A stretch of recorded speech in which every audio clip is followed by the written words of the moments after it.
babu 164 dars 1 riyadus salihin fadlu bural man mata mayɗo lahu harayno wadani mo awladum siharun e paykoy kesokoy. an anas yettama an anas radiallahu an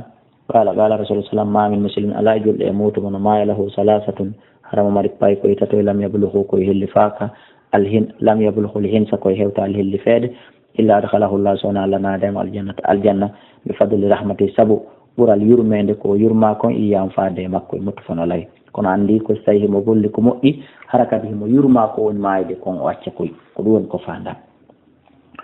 wa nabi hurayrata radiallahu anhu qala qala rasulullah sallam nelaɗo naaki la yamutu ma yamtali ahadin hay e goto min al muslimin immorde e julɓe ɓen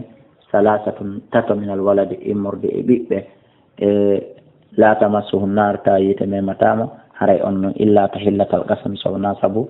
dagingol wondore ko alqur'ana wondi kon ala e goto e moɗon wonde sina yite memami muttafaqun alayh. wa tahillatul qasmi dagingol wondore qawlullahi taala ko daalol allah ngol ka suratu maryama wa in minkum illa wariduha wal wurudu jolgol wa ɗum al uburu ko fubbago ala sirat ko rewgol kawre sirat wawa ɗum jisrum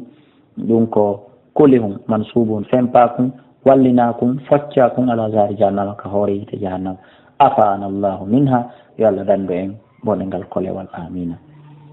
wa nabi saidin al khudri radiallahu anhu qala wi ja'at arno imratun sonnajo ila rasulillah sallallahu alaihi wasallam fa qalat ya rasulallah dhahaba ar-rijalu worɓe ɓen yahi yaadi bi hadisi kay hadisaje maɗe fa ja'alna waɗamen min nafsika immorde hoorema yawman ñallal ma tika fihi minen kadi hara min aray takko maɗa min jentoma e ngal ɗon ñallal to allah mona jannama min malama kallah immorde konko allah jannuma